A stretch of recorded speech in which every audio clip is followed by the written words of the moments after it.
What? I think the word of the day I think should be regret. Urban Meyer is regretting regretting leaving college and coaching in the NFL. What do you I think? think he's realizing it's a little harder than he thought it was going to be. Yeah, and the problem with that is he absolutely set Jacksonville back. I mean, it's got to be 8 years minimum. I mean, what do we get? It's got. I mean, maybe. Who's to tell? I mean, last year obviously they weren't the best. So I mean, how mm, far can you go back after you have a losing season? But we'll see. I give him till week 8. Okay. Enough of this guy. Okay, go back to college and you mercenary. Go hire your murderers and your devout Christians and just go back to college and do what you do best. All right, Yeah. just enough, enough. So heads up real quick. You are missing on the feed. Your camera's acting up. My camera's acting up again. Okay, so what I'm gonna do is this is live. Yeah. I'm gonna leave and come right back. Be right back. Hey. All right. Well, you could have played the intro music or something, but guess we'll just wait and see for Germ to come back and if the camera's working so we can discuss week one NFL reactions. Prior to that, we'll get to our fantastic weekend from the Subway Series, live from Queens, at least on Saturday. You are back, my friend. I hope I'm back. You're back. You're moving. I see you. All right. Feed picked up. You're back. We're good to go. All right. Theme song.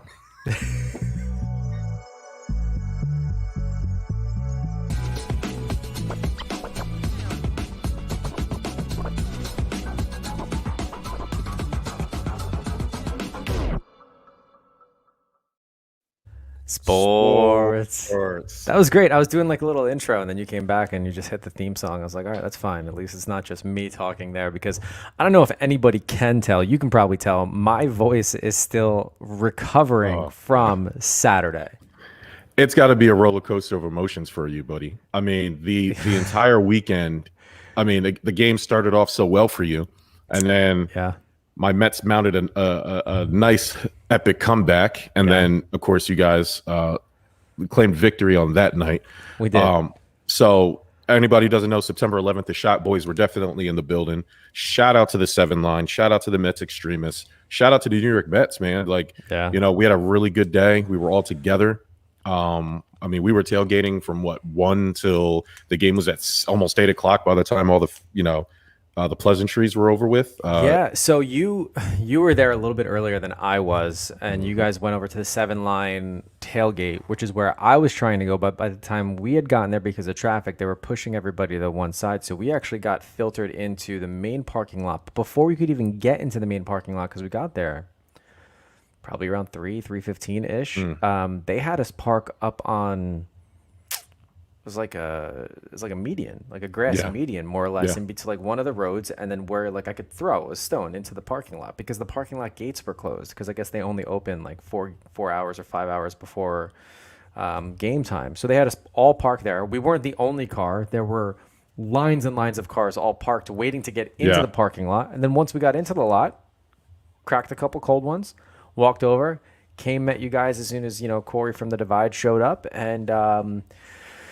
whew, from there, it was just a roller coaster of emotions between a phenomenal, phenomenal pregame ceremony that obviously hit very close to home for all of Hmm. us who are from this area and everybody across the nation with the events of September 11th. But after that, getting into baseball being back in New York and being a heated Subway Series. Friday night's game, obviously a blowout. Mets took that handedly. Saturday game looked like the Yankees were going to do the same, but Mets came Ooh. back, made a game of it. The Yanks inched out and won it. And then, of course, Sunday night, the Mets came back and won too. So they took the series. Sunday night's game was the most heated Yankee Met game I've seen in a while, and both teams playing for a wild card spot. So I mean, it's meaningful baseball getting into late September, soon to be October. So I can't wait to see how this finishes out. But great, great game. We were all essentially in the same section. I Yep. couldn't have been yelling louder at all of you, Yeah. Yeah. and I'm Yeah. still a couple days later feeling the effect. Yeah, it was a tough couple days just to recover from it, but I had a wonderful time. It's Yankees, it's Mets, it's the city of New York. Yeah, You can't ask for anything better. We got not just one Burt, we got two streakers. Um, yeah. we at least we didn't get any poop water dumped on us like at the Washington Like football game. yep, yeah, no shit And water going on. You want to know why? Because City Field has it covered. Their plumbing is yeah, good, unlike that shithole down in DC. yeah, no kamikaze cats and all No, types of things. I mean, I don't know what was going on in the stadiums. The crowds come back, and these stadiums don't know how to act. It's not crazy. just out that. I mean, we can't just say like stadiums in general. It's not fair to all the other stadiums out there. I think it's just the massive effects of Dan Snyder and all the work he's put in to really anything that he runs, which is why there was just an overflow of shit coming through those pipes. So I believe it. A couple people in the comment section, of course, the boss Mikey P. What's up, man? Trisha, who was out there representing with us. yeah, it was good to see Trisha Hello. in person. Yes, it was very, very much so. I enjoyed. I sat next to Trish the whole game, and we were about to fight these obnoxious Yankees fans. So I got to be honest with you because there was a time where Boss Man's wife looked back at me because I was in a section over. We were kind of like diagonal. I was sitting with my wife and, you know, Boss Man's wife, Mikey P's wife, Jenny, she looked back at me and like mouthed the words like, it's about to be a fight. And I was just like, this is about to go who? down. I was like, who is mostly because, I mean, for those of you that see Germ on camera or have seen a picture of Germ, you can tell already just by sitting down on that camera, he's a big guy. When you see him in person, dude, he's like the broadside of a bar. He's huge. He's huge. At one point, like just giving this man a hug, I was like, Jesus Christ! Yeah. It's like he had 3 Kevlar vests on underneath him, but I he did it. appreciate It's just him. So for anybody to just even stand up to him is a feat in itself. And of course, you know, once someone says there's about to be one, but it all worked out. Everybody was cool. Yeah. No one got, you know, loud with it. And I think that honestly that echoed throughout the stadium. I mean, I was in my full Yankees garb. No one really gave me shit. I'm not a big guy, so I was surprised by that. There was a lot of love between Mets and Yankees fans Yeah. as you walk through the concourse. You hit concessions in the bathrooms, and before the game, after the game. It just even some of the Yankees that were in the tailgates, it seemed more. I think because it was the day. You know what I'm saying? might have been. I'm sure Sundays was a little bit different. Yeah. But I'm sure, especially when the bench is cleared, because you guys can't help but cheat, whistling at each other. Hey, alleged. Get that shit out of there. Frank, Yeah. what's up, man? Thanks for coming Frank? back and joining us. Frank the Tank. Yeah. It was really just one guy. This one guy was getting mouthy, a little bit too much to drink, and but shout out to everybody that showed up. Shout out to the Mets. Shout out to the Yankees. What was that little frat boy looking guy? Was it? Yeah, it was. Yeah. Oh no, Jeez, I oh would my have punched God. him in the mouth. He was cool at the end of the game. He wanted to take a picture with me. Everything was good. So shout out to him. Yeah. All right, week 1, Bert. What we all came and what we were waiting for. I rushed back. I jumped on that flight so fast, and I drove down I-40 so fast. Yeah. Got hit in time, just in time for kickoff of the Bills Steelers. And then I know. Listen, we'll talk about it. Yeah. I had the Bills Steelers on my laptop, and then I had the Red Zone, of course. The beautiful Scott Hansen's back. Had him back on. I kept calling him Chris Hansen, and he's the To Catch a Predator guy. Yeah, It's please don't definitely confuse the two. I mean, now it's granted, strange. Chris Hansen, not a Predator, just does the show. I think that's an important distinction, but Scott Hansen, way better looking than Chris Hansen. Yes. A Yankee fan caught me a shirt from Mr. Met. That's pretty dope. See, it was September 11th. It was the holiday. I think everybody. Yeah. Oh, is it a holiday? I don't know. Not really a holiday. A day. Remember, it's Patriot Day. Okay, yeah, there we go. So could be. It's odd to call it a holiday, isn't it? I would not call it that, but Yeah. your Day of Remembrance I think is more appropriate. Gotcha, cool. Because nobody calls Pearl Harbor a holiday. So, Gotcha. Yeah.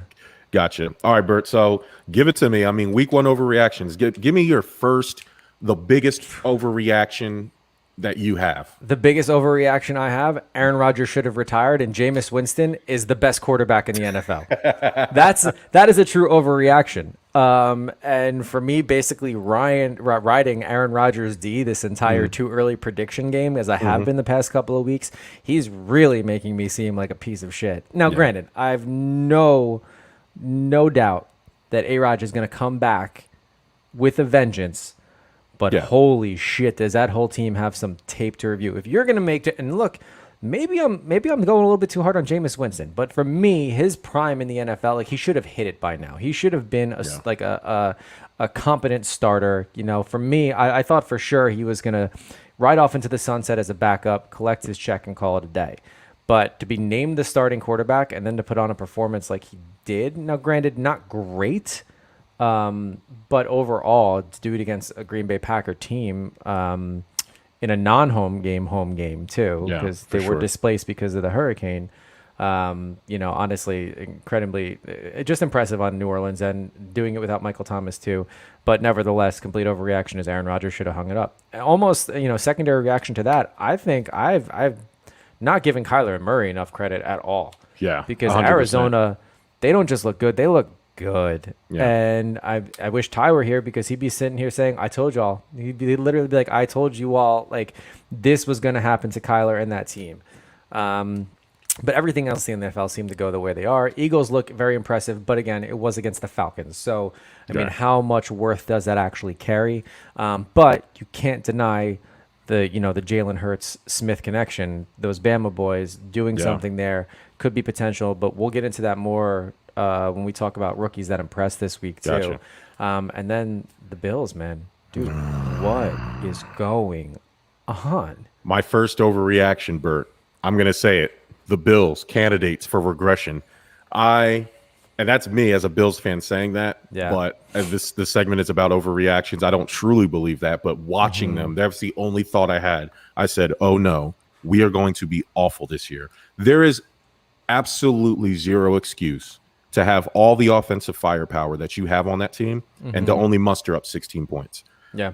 We manhandled the Steelers last year, and we got better, and they stayed the same, other than Najee Harris, who was okay. But our defense was awful. Levi Wallace is the defensive. He has the Andy Dalton virus. I've been booted out of Bills fan groups because I keep telling these people for years, the last at least 2 years, that Levi Wallace is trash. And what happens is when I say that, he comes out the next week and he has like a crucial interception. He does something really good. And everybody tells me that my post didn't age well, or that I'm an idiot, or I'm immoral, or I'm stupid, or whatever. Hindsight's 20/20 for those exactly. people. Yeah. Josh Allen was MVP can't favorite. Yeah. The Bills were labeled a Super Bowl contender. You cannot come out against what I had already penciled in as a W. The Steelers are not that good. Now all the talk is the Steelers are going to surprise people. The Steelers this, the Steelers that. They're not that good, man. It's like and not even if they were decent, you're supposed to be a Super Bowl contender. You know what you do? You come out like the Buccaneers did. You know what I mean? You a game can be close, but like that was a high scoring game. You only gave me 16 points. I was very disappointed in the Buffalo Bills. I mean, for those, must just be Steeler fans that are saying like, "Oh, look at the Steelers, they're back." I mean, Ben dropped back 32 times, 188 and 1 touchdown. It's not a solid performance. To me, that's Ben in his age. And then you look at the other end of the spectrum where New Orleans putting up massive points. You had Jameis throwing for 5 touchdowns, but only for 148. So it's like, how do you justify the dominance that what could be Jameis Winston when he's throwing for under 200 but 5 touchdowns? If anything, similar to what you're comparing with your Bills, Green Bay secondary and the defense as a whole needs to reevaluate for that man to throw under 200 and still give 5 touchdowns on the day. So their offensive line is awful too. Yeah, but what we could lead into in terms of what we've seen in week 1 alone, and we're talking about, a couple weeks back, QB rebirths and who's going to have like that new life with a new team. Matthew Stafford. Oh boy. Looking like Matthew Stafford, Megatron days. I mean, I was wrong. I love being allowed wrong. I like being allowed wrong. 20 for 26, 321 and 3 touchdowns, no interceptions. Looking good, looking sharp. I got to be honest, I'm somewhat pleasantly surprised, I'll say, because not oh no, I can't believe it, but like I gotta be honest with you, I think that's great, good for him. This could be a brand new life for him. Now granted, against Chicago, we have to weather expectations here because it's still week 1, but we're here for the overreactions, right? Yes, I mean, right. this is what we're here for. So I was very impressed with that. Bert, you gave us the salt and pepper on that take, and I'm gonna just jump right in there with the red pepper flakes. All right, Matthew Stafford, MVP. Nah. Matthew Stafford, Offensive Player of the Year. Matthew Stafford, Comeback Player of the Year. LA Rams, Super Bowl champions. That's what they look like. Again, you're right. It's Chicago. And Chicago, what are you doing? If they you don't quite literally have Andy Dalton's disease is what it comes down to. Put in Justin Fields. The guy played 2 plays and he scored a touchdown on one of them. What are you doing? Yeah. The incompetence and some of these NFL coaching decisions is mind-boggling. I mean, and I like Andy Dalton. I've said this. I know we make fun of the Andy Dalton virus, and I don't think he's a bad quarterback. It's just you have something special clearly on the bench. Yeah. Now, if I'm going to play devil's advocate, cool. The offensive line is terrible, but I feel like that actually makes it better that Justin Fields plays because he can compensate where Andy Dalton can't. If the Lions had a better offensive line, I can roll with Andy Dalton. I do. We've seen Andy Dalton win a lot of football games. You mean in the Cincinnati. Bears? The Bears. I'm sorry. Yeah. What did I? Whatever. You said the Lions. I said the Lions. Sorry. Hey, overreaction. Don't sleep on the Lions, boy. Don't sleep on the Lions. I was just about to say the same thing. You want to talk about a team that switched quarterbacks between the Rams and the Lions, and both of which in their first game really putting up numbers. I mean, Goff had 338, 3 touchdowns. He did have an interception on the day, but overall, great performance. Now, it could be because they were getting absolutely demolished the entire game because Jimmy Garoppolo, he doesn't just fuck off the field. This dude's fucking on the field, too. I mean, holy shit. Jimmy G he's making us eat our too early prediction words for sure. But again, it's gonna rest assured that he stays healthy. So yeah, I mean, wow. He had enough of that. He had enough of that Trey Lance discussions. He did. He was like, although Trey Lance did come in, I think he had a TD too. Good balance there. I mean, why not? I mean, you finished the game with 41 points. It's all about the dominance, but I mean, overall, I think those were my biggest surprises. I mean, I saw your comment last night is, with the Monday night game and Lamar Jackson proving you right. In terms of what we're going to see from a regression standpoint. And those that follow the show and have listened in German, it's too early predictions. He's riding the hate train for Lamar Jackson. I shouldn't say hate train. I think I'm conducting it, buddy. No, it's exactly what I'm doing. I would say more reality train is sticking with your thought and the fact that we're going to see regressions because it's going down that way. Similar to what we saw with the Cam Newton, effect.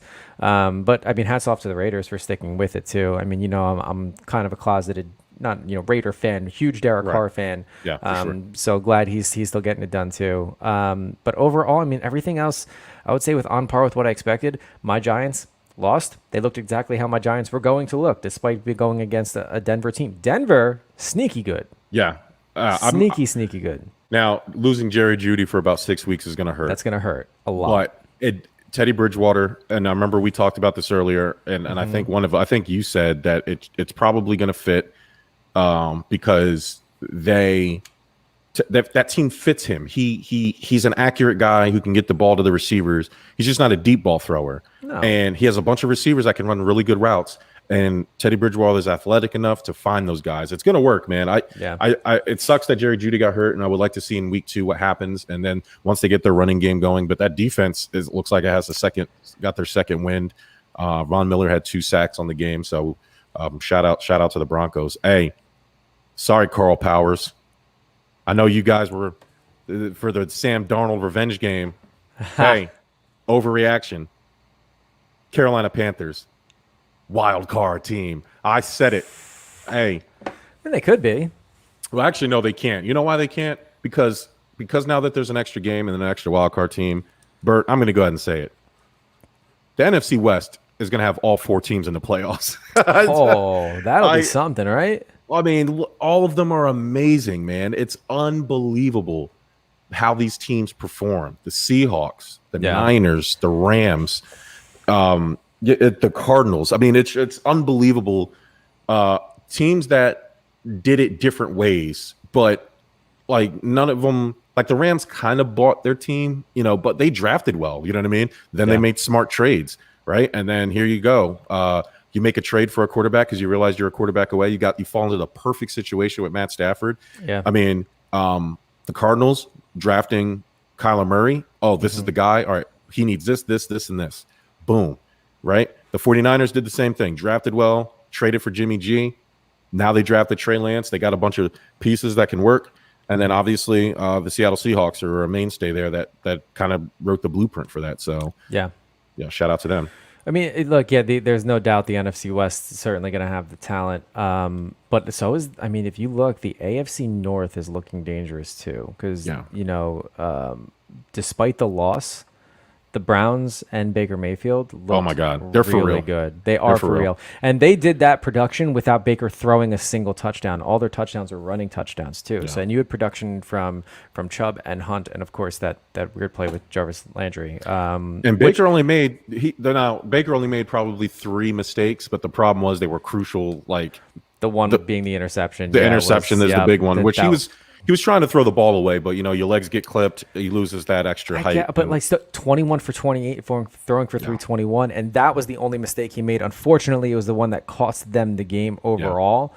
But all things considered, and it frustrated the shit out of me because I drafted Baker Mayfield in 2 of my leagues, going all in on the man, all in my fantasy. And for anybody who wants to keep track at home, I lost all 4. I'm in 4 different fantasy leagues, lost all of them. It's fine. Get it out of the way. It's only, get out of the way. Only it's only go week up from 1. here. Yeah. So other than that, they looked good. The Bengals looked great. I think the only team that you can argue out of that, actually 2 teams you can argue, you still don't know what way their season's going to go. And that's the Steelers. They won this week, but didn't look the best. The Bills just didn't show up. But then you do have Baltimore, and you're going to have people questioning, Monday night game, can you finish the job? And with Lamar Jackson not looking like Lamar Jackson, that's gonna something that undoubtedly will come up week over week.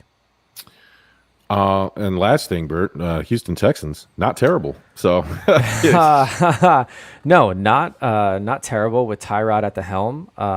Not the worst team, not worst team in the league. Terrible, like everybody thought. They looked pretty good. They looked all right. I mean, worst team in the league right now is kind of up for grabs unless you go with Jacksonville. But even then, honestly, hate to say it, worst team this past week, the Packers, obviously. Yeah, for sure. Then followed closely by the Bears and Giants. Yeah. If I have to say so. But hey, another surprise too, now that I'm looking at the schedule, Titans. Yeah. How do you have that much offense and no defense, do man? Nothing with it. Yeah, and no defense. That's the problem. No defense too. Offensive line looked shitty. Yeah. Real bad. We'll see. And like I said, these are week 2 could be totally different. And the Packers, Aaron Rodgers is going to come out and throw for like 11 touchdowns, and we're going to look really dumb. And but this is what Overreaction, I guess, Tuesday is about. Speaking of overreaction, so Bert, he did it again. Did he? He did. He kept his team winning, even though his team is stacked. But Patrick Mahomes did it again. Now it begs me the question, Bert. It's 3 years in. All right. Yeah. Super Bowl champion.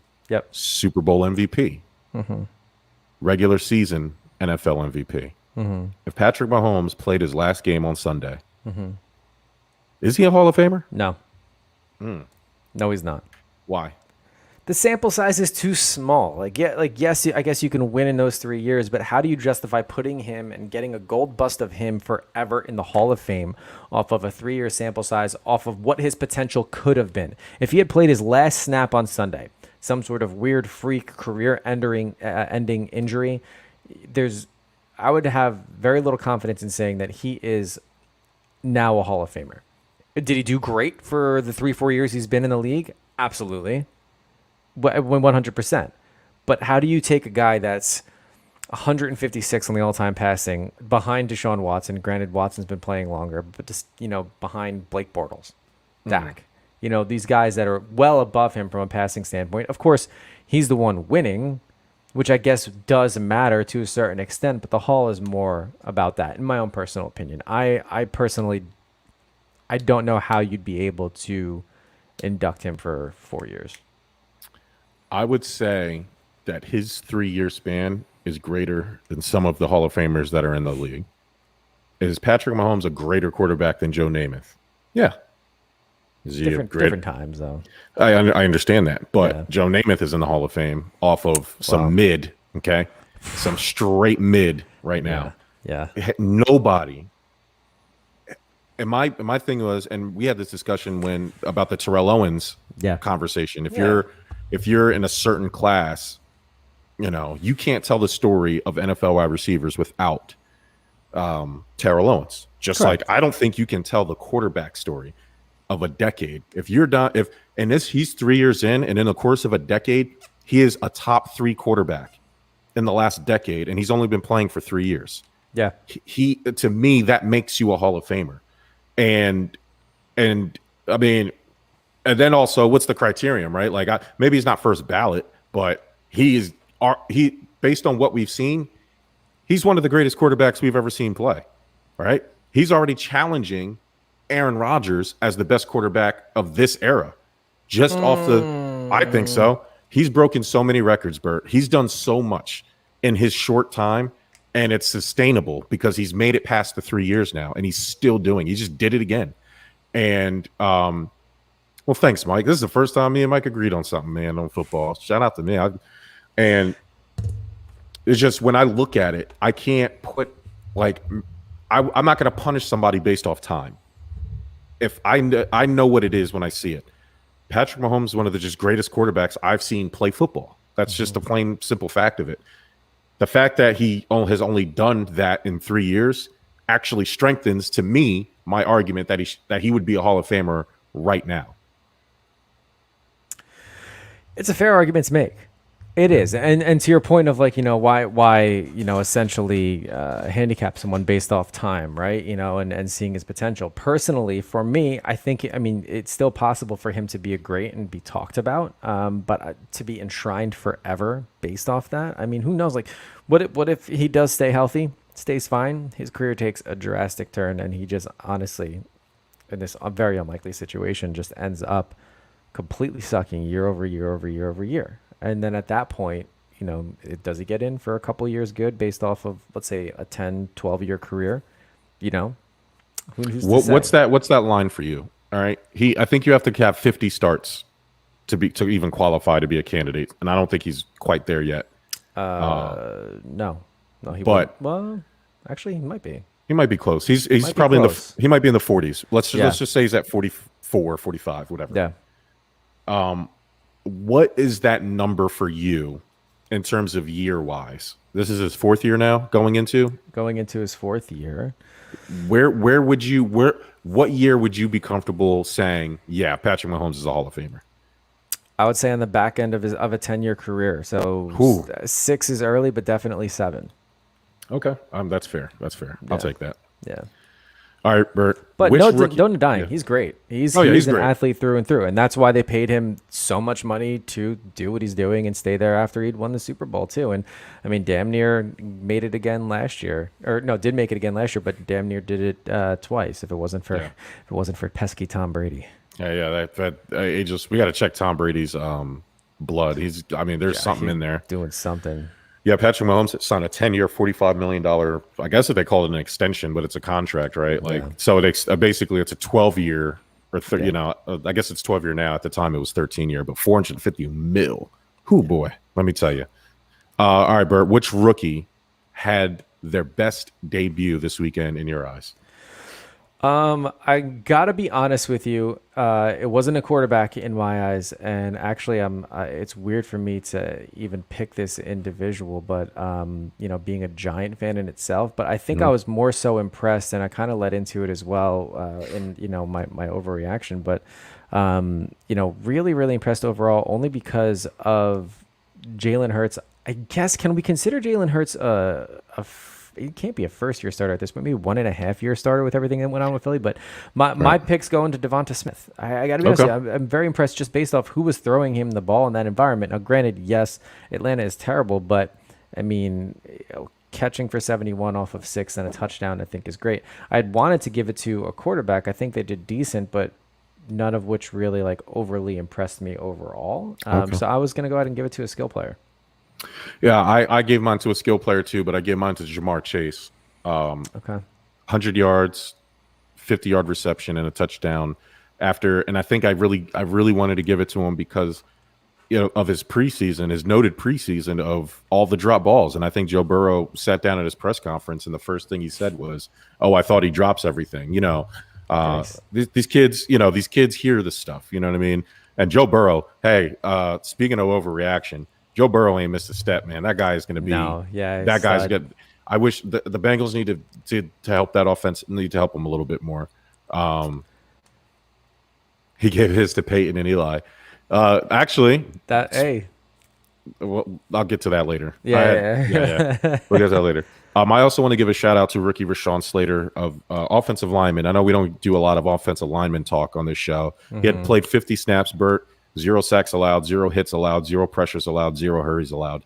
Offensive line is a very Thankless underrated, job. thankless job. And Unless you're the quarterback. The quarterback thanks them all the time. Oh, but yeah, in yeah. terms of eyes of sports media or even football fans, unless you're a true fan and understand their job, if they do their job well, you'll see your quarterback do well, and then you'll see your team do great. But it's the quarterback and it's the skill players, and yeah, they're the sexy positions. yeah, they're the sexy positions. Yeah, but everything you just rattled off, holy shit, that's incredible. It's incredible, and like I said, a lot of people don't. It's hard to gauge and watch offense. Like nobody watches the offensive and defensive line and knows exactly what's happening. No. You know what the running back's doing, you know what the receivers are doing, you know what the quarterback's doing. So I just wanted to give him a quick shout out. Now I do disagree with you about the rookie quarterbacks. In a losing effort, Mac Jones is the truth. I was thinking, all right, Zach Wilson or Mac Jones. Like, who are you gonna go with now? But Mac Jones. He's the truth. Now, he's not, oh my God, as a Bills fan, I'm scared of the Patriots truth. But they made the right choice in making him the starter. Yeah. Remember when you were a kid, or if you've gone to like a youth league? I do this now because of my son playing high school football, and I have to look at some kids' birth certificates. I look at the other team sometimes, and I'm like, that kid's bigger than me. He's like, I'm 12. Yeah, there's no way. You have a beard, sir. Oh, man. I have to check Mac Jones's birth certificate because he looked like a 10-year veteran with some of his poise, some of his decisions. He didn't look rattled. You know what I mean? Like, and the Patriots could have won that game. And if it wasn't for Damian Harris, who was on my fantasy team, thanks a lot, jerk. But I was impressed with Mac Jones. I really was. Zach Wilson. I like Zach Wilson all through preseason. The Jets are just awful. That offensive line's awful. They don't got nobody. That kid was running for his life almost the whole entire game. I feel really bad for guys like that. They're going to ruin him unless they do something like they did Sam Darnold, and it's going to be bad. I mean, but speaking of ruining and rookie quarterbacks at that, and the reason I didn't give it to Trevor Lawrence despite putting up over 300 because he dropped back for 51 times. That's ridiculous. It was damn near just under or just over a 50% completion rating or pass completion, and then also 3 interceptions too. So when we talk about ruining these young quarterbacks, and especially with Urban Meyer's college football knowledge, where depending on, especially for the program he ran, very heavy offense, because you obviously you have your clubs built like that and boosters and whatnot, but could we see him ruin Trevor Lawrence? If this continues up this rate and they don't share the wealth and they don't get their backfield more involved, and now Houston, okay defense. I wouldn't call them great anymore, but with everything we saw on Sunday, I mean, I'm nervous for that kid.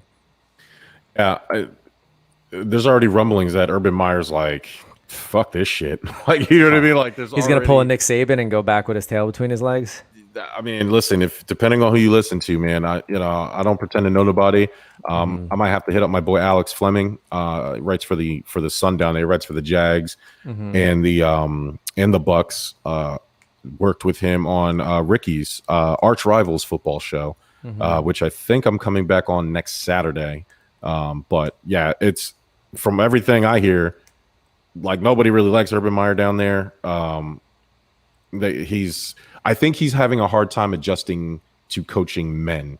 It's different when you're coaching boys. You know what I mean? Like when you're coaching millionaires, it's just a different vibe to it. So I think he's having a hard time adjusting to that. Yeah. And well, there's a power shift. That's why, because he's got to control them to do his job so he can stay on payroll. Right. And he doesn't realize that in college, the coach isn't as interchangeable as the players that they don't pay. Right. Whereas here, as you just mentioned, when they're getting paid millions, ownership's going to look to switch out a coach before they start sending away some of their top prospects that they've already paid and have guaranteed money going to. So yeah, he's going to learn real quick. All right, Bert, just read an article the other day that the NFL stands to make a whopping $270 million this year alone in sports betting, gambling, all of these sites, fantasy, all their partnerships.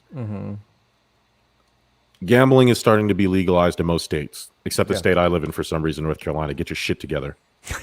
You're also talking about a state that still has blue laws in certain counties where you can't get alcohol on Sunday. That's true. So, That's absolutely true. Yeah, that's absolutely true. Fuck you, Alcohol Beverage Commission. You know, it's funny because the NFL takes these certain stances with social injustice, domestic abuse, political, whatever, you know, overseas. But it seems to like their line is sports betting. Is that just considering everything else that they do and that they're involved in and what they choose to not speak on? Is like, do you think the NFL should be in the sports betting business, like actively promoting it? I don't think I have a problem with them having partnerships, but they're actively promoting gambling for their product. I mean, so I kind of brush this now that it is legal in most states. I kind of put this in the same category as like they have, you know, beer sponsors year over year, and they actively promote that by putting, you know, whoever their you know, I think for a while it was Bud Light. I don't know if it's still Coors Light. Whoever their beer sponsor is, they put, you know, win a pair of NFL Super Bowl tickets if you buy this 12-pack or this case. And I think the same would hold true for gambling if they want to continue to push out and advertise. I honestly just think it almost helps push viewership to a sense, because if you're, you know, one of these on like a DraftKings or whatever, doing like one of these crazy free $10 parlays, and you're doing some obscure player from some obscure team that you never watch, you're going to watch it to see if he hits something. And we know the NFL, and we know the NFL is all about money, clearly. Bud Light. Thank you, Michael. So, shout out to our sponsor, Bud Light. Sorry. Yeah, shout out to My Bud Cooler. Light. Hey, mycooler.com. Go get your Bud Light from there. Yeah. Love Bud Light, by the way. So I was pounding them down at Mike's house, man. I mean, the seltzers, they're so good. Yeah, those are, especially the ones like that taste like that firecracker ice pop. Yeah. That was, fire. But yeah, I mean, look, the NFL's not going to shy away from a buck, even if it is a measly 270 whatever $1 million. And I say measly because in retrospect, they're a multi-billion-dollar company. So, you're right, because it does walk the fine line of almost like, you know, is this ethical because it is still gambling? But now that it's legal, I think it's fair game in their mind. And I still think they can have more of like the philanthropic and ethical side of like talking about, you know, inequality and social justice and, you know, bullying and things like that, you know, separately. Because unfortunately, and the reality of it is, as much as they do care, that's something that they can't monetize. So, yeah, it's weird for me. I kind of compare it to like strip clubs, right? Like I know it exists and I know it's legal, but I don't think I would want my business actively promoting strip clubs. You know what I mean? Like, depends what your business is. Well, it depends what but you know, if my business has like kids looking up to the people, has like family, it's like we're supposed to also at the same time somehow promote family fun entertainment like football does. I don't see like, all right, NFL, King of Diamonds needs some help. Why don't you sponsor them? But they won't. You know what I mean? It's just because it's legal and you can do it. Sometimes it's one of those things where sometimes you don't. Like, it's inevitable to me. We're gonna get one of these like Pete Rose type. Like there was a Cardinals player, something Shaw. His last was Robert Shaw. Okay. Was betting as a player on other games. These players, it's illegal for that's the other problem with it. It's illegal for players to even partake in fantasy sports and the umpires, and like it's legal. All right. So like you're heading down a slippery slope because there's going to be something that happens. There's way too much money into it. $270 million is not chump change. I get that the NFL is a multi-billion-dollar company, but that 270 million isn't, that's not chump change by any stretch. Because there's some teams that can't even pay their players that much money. That's why the Raiders had to get rid of Khalil Mack. And I mean, I see what you're saying, but I mean, I kind of think that's on that. I mean, personally, look, if we're gonna go down the rabbit hole of should players be allowed to gamble, I'm all for it. I still think Pete Rose should be in the Hall of Fame. He's 100%. betting on his team to win. I mean, it's not like he's throwing games. Now, if you ever find a situation where you find an official is doing it and is actually making active bad calls so he can hit his bets or she can hit their bets, that's fine.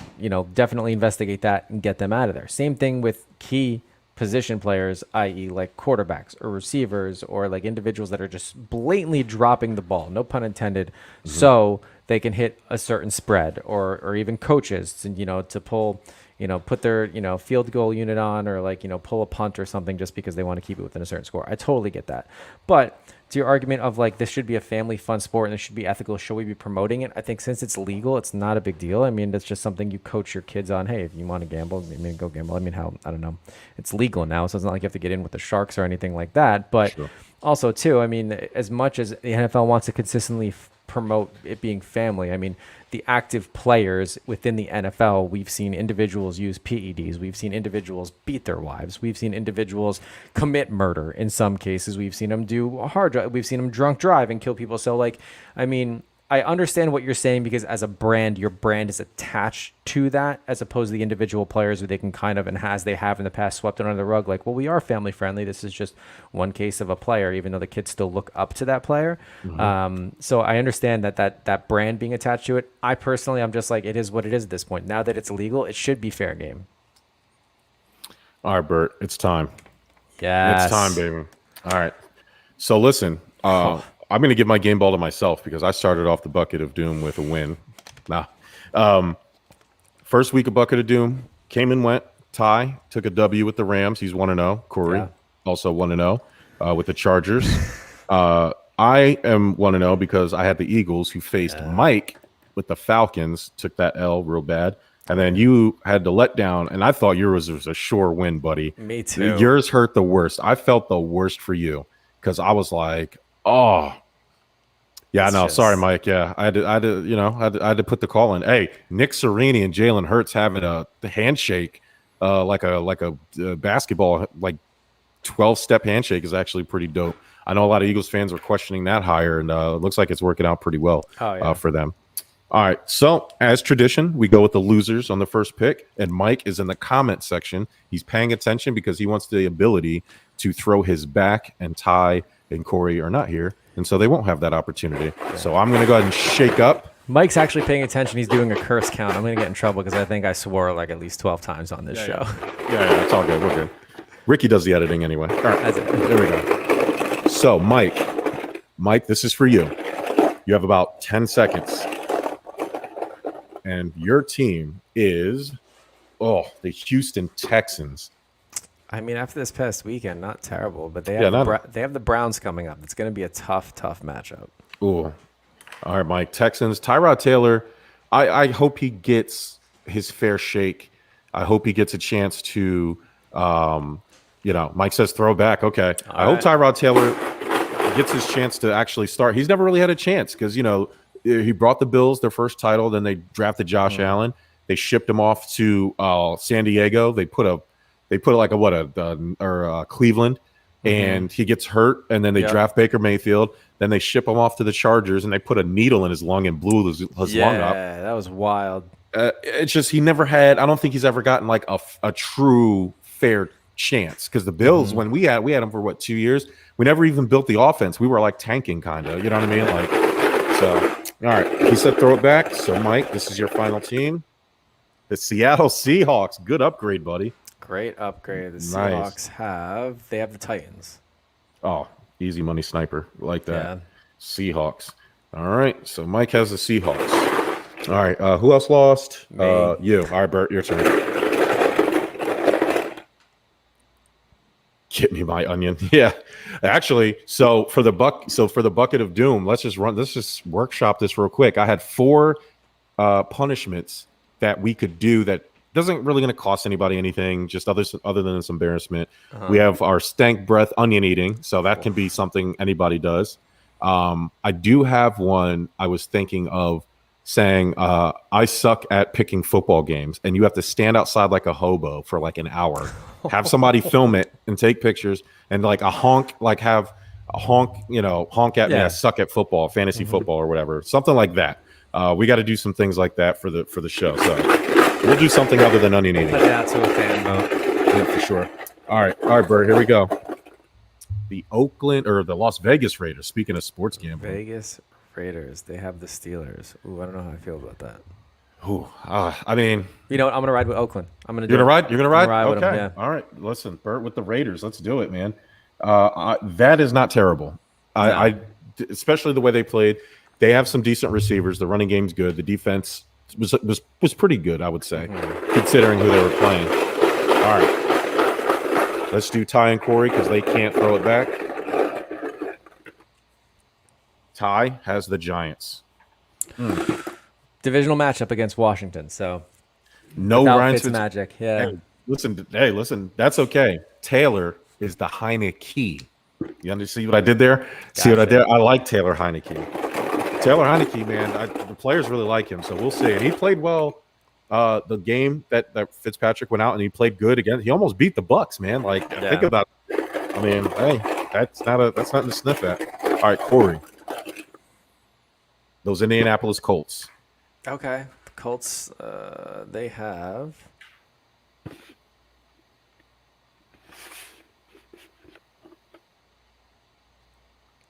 Can't find them for some reason. Hold on. Yeah, a bye week already? No, it's not. Oh, there. They got the Rams. Yikes. Oh, sorry, Corey. Yeah. Sorry, buddy. I really I tried my best for you. All right. Last but not least. Last but not least. Give me something good. Ooh, those Ravens. Who do the Ravens have? Those Ravens have the Chiefs. Nah, throw it back. Throw it back. No, we don't want no parts of that.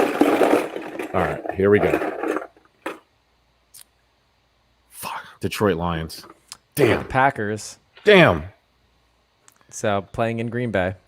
That's the Aaron Rodgers revenge game. Aaron Rodgers goes nuts. Anytime he has a really bad game, he comes back with a vengeance, bro. Yeah. I do not feel good about that Detroit Lion pick. So there you have it. Ty with the Giants, Corey with the Colts, Mike with the Seahawks, Bert with the Raiders, and I, Germ, have those Detroit Lions. Bert, who do you want to give your game ball to?